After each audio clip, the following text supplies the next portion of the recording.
Nigel, I'll start if you don't mind. Ben Ransom at Sky Sports News. I heard you say pitch side, that you can't dwell on tonight's game for too long. Because the games do come so thick and fast, how big a challenge is it for you to get the players to forget tonight almost and get ready for the game of the weekend?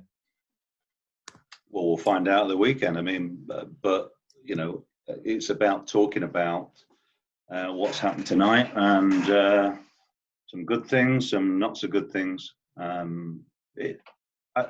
feel it's a bit of a missed opportunity, and it's that's not to take anything away from Burnley. I thought they played well. I thought they saw the game out pretty effectively as well once they'd taken the lead. But you know, we've spurned opportunities, and in the first half we made too many unforced errors, and I think that caused us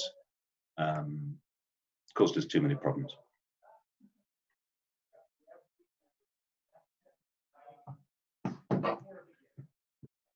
Anyone else? Yeah, Nigel, if I could please. Did you feel that Just give us your name and where you're from. Oh, sorry, Ian Parker from PA. Did you feel that drinks breaks affected the flow of the game? It seemed like the momentum shifted each time the game was stopped. Well, if it did, it's I don't think there's any point saying too much about that. Just based on the fact that they are a part of the new organisation of it. So, yeah, I mean, all I would say is on that sometimes when you in the ascendancy, sometimes it gives your opponents a chance to regroup. I think in the first half, they were very much on top before the first drinks break, as we were in the second half. So you read into that what you will, but yeah, I don't think that is a key factor of the result tonight. Nigel, Mike McGrath here from The Telegraph. Is it a danger sometimes playing against a team with seemingly nothing to play for in mid-table, whereas yourselves are fighting? Is it a different kind of challenge? I think every time you play a fixture in the Premier League, one of the dangers is that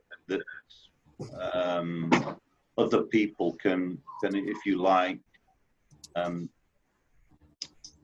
judge how easy or hard the game's going to be about the status and sometimes, positionally where people are.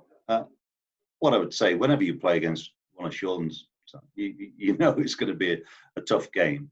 And we knew they'd be smarting from the result against City. So I don't think really, I tend not to look too much at that as a factor. The barometer of how I measure our performance is always us and what I know we're capable of. And that's really how I measure our performance.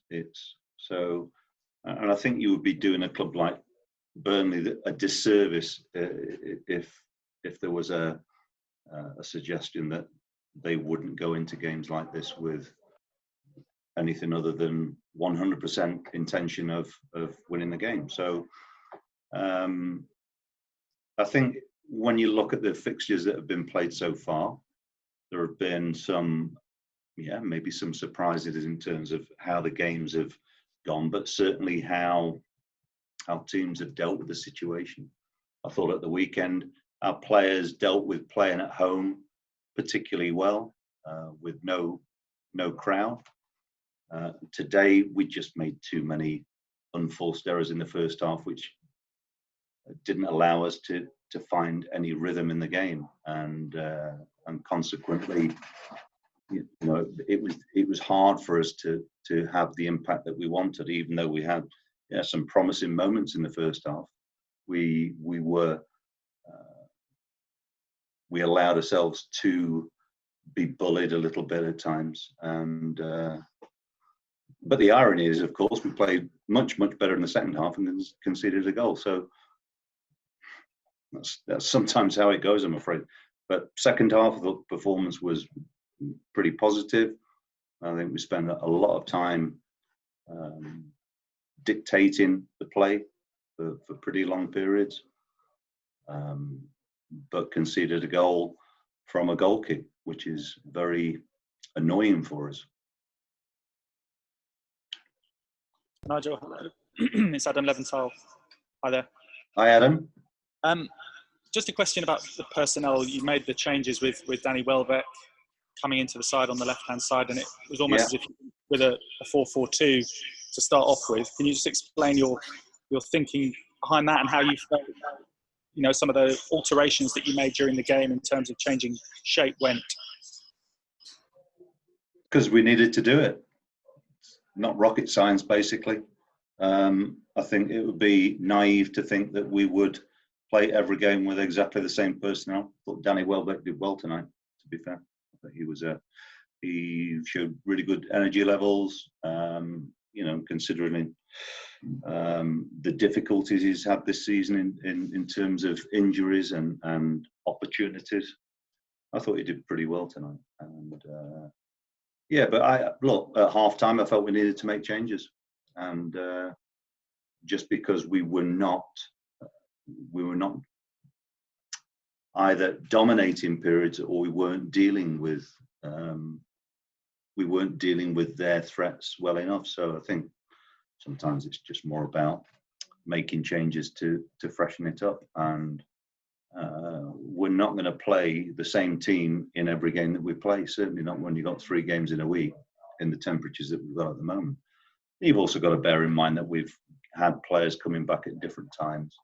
So their robustness, it's not about whether they look all right. It's about what the risk of certain players is of picking injuries up. And we have to take that into account in terms of selection and in terms of how we manage the games. And so I actually think in the second half, the players, for the most part, dealt with the physical demands of the game pretty well. But that's maybe down to the fact that we spent a lot more time with the ball in the second half. Okay, guys. Just Sorry, Ryan. yeah. Go on. Hi Nigel. Just Hi, Ryan. you in your Sky interview, you said that cohesion was a problem. Was that to do with the shape in the first half, or was that just the circumstances? Well, you make your own mind up on that. I know what I think about it, and the shape's nothing to do with it, as far as I'm concerned. It's more to do with decision making on the pitch, and we didn't impose ourselves on our opponent. So, if you want to use the shape argument, then that's your prerogative, but not for me. If you like this video, you'll love this one. Click here for more.